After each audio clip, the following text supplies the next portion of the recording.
മലയാളികളുടെ പ്രിയതാരം മഞ്ജു വാര്യർ മലയാള തമിഴ് നടിമാരെ മുഴുവൻ ഞെട്ടിപ്പിച്ചിരിക്കുകയാണ്. കൈനിറയെ സിനിമകൾ, ഓരോ സിനിമക്കും പ്രതിഫലമായി ലഭിക്കുന്നത് കോടികൾ. വർഷങ്ങളുടെ ഇടവേളയ്ക്ക് ശേഷം തിരിച്ചെത്തിയപ്പോഴാണ് ശരിക്കും മഞ്ജു വാര്യരുടെ ഭാഗ്യം തെളിഞ്ഞത് എന്ന് തന്നെ വേണം പറയാൻ. ശരിക്കും തിരിച്ചുവരവിൽ പ്രേക്ഷകരെ ഞെട്ടിപ്പിച്ച ഏകതാരം മഞ്ജു വാര്യരാണ്. രണ്ടാം വരവിൽ ഒരുപാട് ഹിറ്റ് ചിത്രങ്ങളൊന്നും സമ്മാനിക്കാൻ കഴിഞ്ഞില്ല എങ്കിലും മഞ്ജുവിന്റെ ജനപ്രീതി ഓരോ ദിവസവും വർദ്ധിച്ചുകൊണ്ടിരിക്കുക തന്നെയാണ്.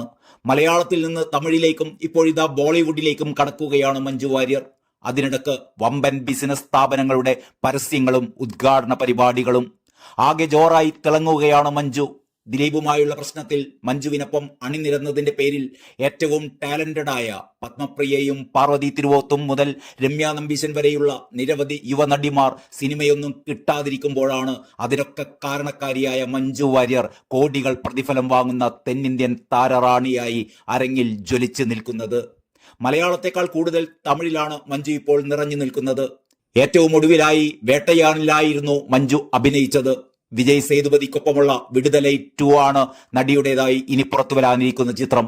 ചിത്രത്തിന്റെ മോഷൻ പോസ്റ്ററുകൾക്കെല്ലാം വലിയ സ്വീകാര്യതയാണ് ലഭിച്ചുകൊണ്ടിരിക്കുന്നത്. തിരിച്ചുവരവിൽ മഞ്ജു വാര്യർ ആദ്യമായി വേഷമിട്ട തമിഴ് ചിത്രം അസുരനായിരുന്നു. ധനുഷിന്റെ നായികയായിട്ടായിരുന്നു മഞ്ജു ആ ചിത്രത്തിൽ അഭിനയിച്ചത്. സിനിമയ്ക്കും ചിത്രത്തിലെ മഞ്ജുവിന്റെ കഥാപാത്രത്തിനും വലിയ സ്വീകാര്യതയാണ് ലഭിച്ചിരുന്നത്. ഈ ചിത്രത്തിന്റെ വിജയത്തിന് ശേഷം അജിത്തിന്റെ തുനിവായിരുന്നു നടിവേഷമിട്ട രണ്ടാമത്തെ തമിഴ് ചിത്രം. അത് കഴിഞ്ഞ് രജനീകാന്തിനൊപ്പം വേട്ടയ്യാനിലും എത്തി. വെട്രിമാരനൊരുക്കുന്ന വിടുതലൈ 2 മഞ്ജു വാര്യരുടെ 4ാമത്തെ തമിഴ് സിനിമയാണ്. ഡിസംബർ 20-നാണ് സിനിമ റിലീസ് ചെയ്യുന്നത്. സിനിമയുടെ പ്രൊമോഷൻ പരിപാടികൾ തകൃതിയായി തന്നെ നടക്കുന്നുണ്ട്. അതിനിടെ ഇപ്പോഴിതാ ചിത്രത്തിലെ മഞ്ജുവിന്റെ പ്രതിഫലം സംബന്ധിച്ചുള്ള റിപ്പോർട്ടുകളാണ് പുറത്തു വന്നുകൊണ്ടിരിക്കുന്നത്.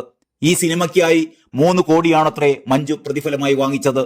വേട്ടയാനിൽ 2 കോടിയായിരുന്നു മഞ്ജുവിന്റെ പ്രതിഫലം. തുനിവിൽ ലഭിച്ചത് 1 കോടിയോളവും. നിലവിൽ തമിഴിൽ ഏറ്റവും കൂടുതൽ പ്രതിഫലം വാങ്ങുന്ന നടി മലയാളി കൂടിയായ നയൻതാരയാണ്. 10 കോടി രൂപ വരെയാണ് നയൻസിന് പ്രതിഫലം കിട്ടുന്നത്. എങ്കിലും 4ാമത്തെ ചിത്രത്തോടുകൂടി തന്നെ 3 കോടി പ്രതിഫലം മഞ്ജുവിന് ലഭിച്ചത് ചെറിയ കാര്യമല്ല എന്നാണ് പ്രേക്ഷകർ ചൂണ്ടിക്കാട്ടുന്നത്.